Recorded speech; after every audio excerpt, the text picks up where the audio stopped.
and welcome to all of you. You're watching Tech24. China has issued a new rule limiting online gaming time for players under the age of 18. Authorities claim the goal is to tackle gaming addiction among young people, but experts say it reflects Beijing's fear of losing control over the young generations. It's also part of a wider crackdown on big tech. And as children around the world are going back to school, we'll take a look at some devices to help you study more efficiently, with, for instance, new flashcards that can be scanned to instantly digitize handwritten notes. Now, China has a new rule for the country's hundreds of millions of young gamers. No online video games during the school week and only 1 hour a day on Fridays, weekends, and public holidays. Authorities hope these strict new measures will help curb what it describes as young video game addiction. Let's take a look. There are around 700 million gamers in China, far too many if you ask the Communist Party. Its latest policy aims to nip the habit in the bud. Young people are now only allowed to game online between 8 and 9 p.m. on Friday, Saturday and Sunday, or each day if it's a school holiday. An official newspaper recently called the activity spiritual opium, but teenagers in Beijing see it differently. 有一点点一刀切了，就是感觉说，其实很多时候，我们其实只是我爸妈可能也会觉得有一点太过了，因为我爸妈其实是主要是放手让我自己来管辖自己的时间的，就还是希望就是我能稍微就是娱乐活动稍微多一点。 Since 2019, children have already been banned from gaming at night. When signing up for a game, they have to use their real name and national ID number. There is, though, one simple loophole. 当然，实际上我们看到的最多的可能呢是，本身就是家长愿意、家长许可的条件下，帮助家里边的小孩给他解锁这一类的。所以呢，这个政策肯定不是100%的一刀切的，真的砍死了所有年轻人玩游戏在平常玩游戏的这种可能性。 Game developers are required to submit their latest titles for official approval in China. They're encouraged to promote Chinese history and culture, and there are constraints on things like the portrayal of violence. Despite the repeated crackdowns, the Chinese gaming market is going strong. It's set to generate up to 40 billion euros of revenue this year. The Chinese Communist Party has also recently taken aim at celebrity culture and entertainment, presenting them as being in contradiction to Chinese values. Meanwhile, Beijing has also been moving to crack down on big tech. Well, to talk more about it, let's cross over to Paul Halswell, a lawyer specializing in technology in the Asia-Pacific region. Hello, Paul. Hello, Julia. So could you perhaps give us more insight on why exactly China keeps clamping down on gaming, and how does it fit into their wider crackdown on big tech? Well, this is the first real big clampdown on online gaming, and it affects minors. It affects people under the age of 18, so they can only game for 3 hours a week, and they are at set times. Part of this is because gaming was seen as essentially spiritual opium. One of the newspapers in China used that exact phrase. I think there's been a clampdown coming for quite some time, partly, I think, to reduce the amount of time that people are spending online, but also, I think, to try and reduce the amount of data that is being collected by online games. Now, there's been a wider clampdown in terms of big tech. We've seen Didi, which is a ride-hailing app, essentially the allegation was they hold too much data. We've seen clampdowns on Alibaba as well, who hold a phenomenal amount of data. Tencent, who are behind some of the biggest online games in China, and whilst they're not a gaming company, they run WeChat. WeChat itself also has a phenomenal amount of data in terms of what people buy, their personal data. Think of it as the equivalent of WhatsApp, but it does a lot more. So I think it's really bringing things under the Chinese government control, not allowing big tech to have too much control over people's lives. Now, Paul, are these measures actually achieving what the Communist Party wants them to achieve? I think at the moment the government's trying to make sure there's a bit of essentially a re-evaluating of how the Chinese economy, how the Chinese system works. They're trying to make sure the government is front and center. There's also an attempt to bring more equality into China. At the moment, people are becoming very rich, and the rich-poor divide is still not where they'd want it to be. I see this as making sure that the government is in front and center of all aspects of people's lives, that no one entity, such as big tech, can get too powerful. We've certainly seen the same concerns be felt around the world. We've seen it in the US, we've seen it in Europe. I think China just has the tools to do it more quickly and essentially bring people to heel, or companies to heel, in a much more efficient way. Now, how is it affecting the game development ecosystem in China? Is it actually harder to make games there? It's too soon to say, to be honest. Remember that games can be made in China and marketed around the world, and Tencent, who I've already mentioned, owns shares in game companies around the world.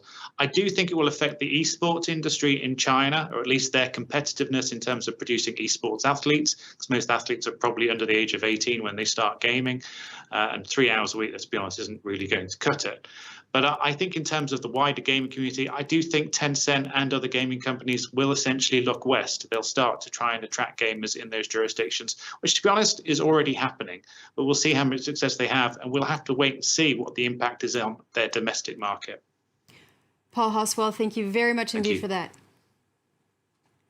And let's now welcome our tech editor, Peter OBrien. Hello, Peter. Hi, Julia. Now, earlier we saw your report and we saw that some young people, of course, are not happy about these new restrictions, but they've actually already started migrating towards alternative platforms where they don't have those restrictions. Yeah, there's a thriving what's called a grey market in China. That means many gamers can access products made by foreign companies that aren't officially licensed using, for example, a VPN. One example is PlayerUnknown's Battlegrounds. This has been sold reportedly 20 million times in China, despite it not being officially sanctioned.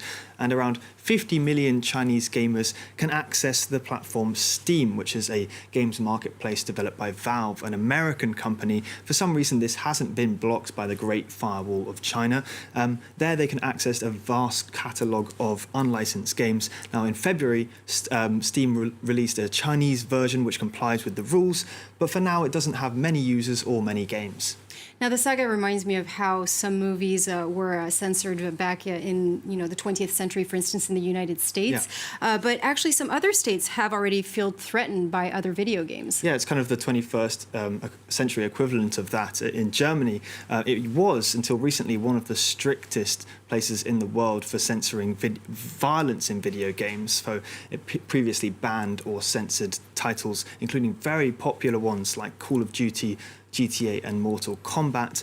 The rules have been slowly relaxing in recent years, notably with a total ban on Nazi symbols being lifted 3 years ago. Now, other states such as Saudi Arabia and the UAE have banned games because of homosexual content, the most recent being The Last of Us Part 2.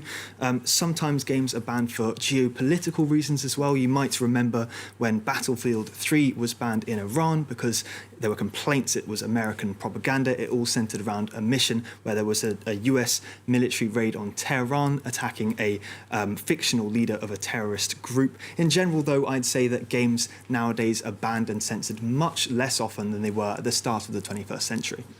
Now, some games can actually be used to try to spread moral values. Yeah, that's right. I'd say it's a bit of an example of gaming moving from the counterculture to the mainstream.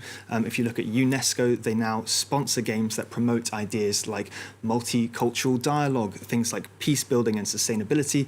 So let me give you a couple examples. One game is called World Rescue, and that's a narrative game inspired by the Sustainable Development Goals of the United Nations. You can see what it looks like here. Another example is Cantor's World, which is a game about the Inclusive Wealth Index and how it complements other indices. Now, these are very wholesome initiatives, but it's worth reminding our viewers that the second best-selling game of all time is, of course, GTA 5, where you basically spend most of the time running people over and blowing things up. Thank you very much indeed for that, Peter OBrien there. It's time now for Test 24.